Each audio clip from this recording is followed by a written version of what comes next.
wastewater or water-based studies. Maria may give you more details on those studies.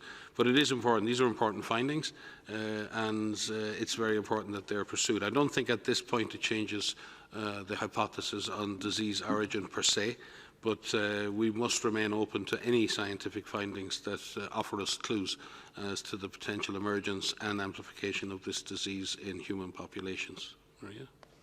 Yeah, only to very briefly add that the use of looking for the virus in wastewater, and as Mike has pointed out, this is looking for fragments of the virus, so RNA fragments of the virus, not live virus has not been isolated from wastewater.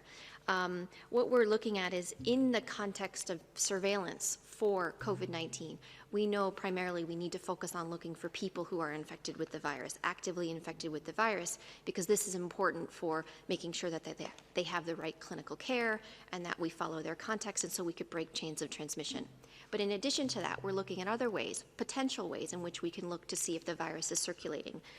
We've mentioned looking at the influenza-like illness and the severe acute respiratory illness, respiratory disease surveillance that exists in most countries to see if it's circulating in the community. Wastewater is another potential way in which we can look to see if the virus may be there.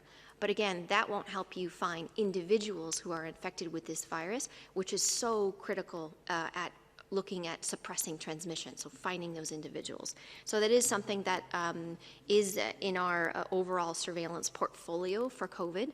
And we hope that this will be helpful in determining where the virus may be present, where it may be more difficult to find individual patients. But it is critical that our surveillance efforts, most of our surveillance efforts, are focusing on finding individuals who are actively infected with COVID.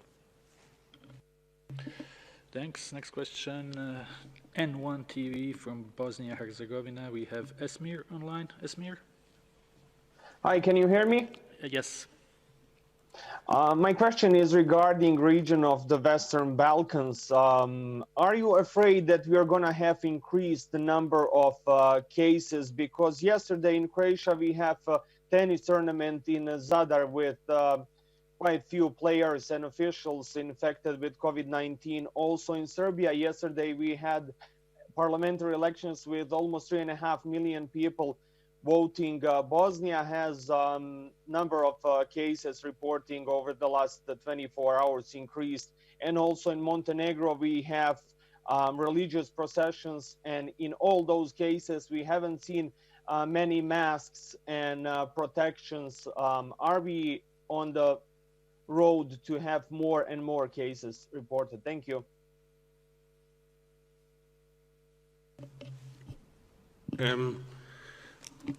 From the perspective of the Western Balkans and also countries further to the south,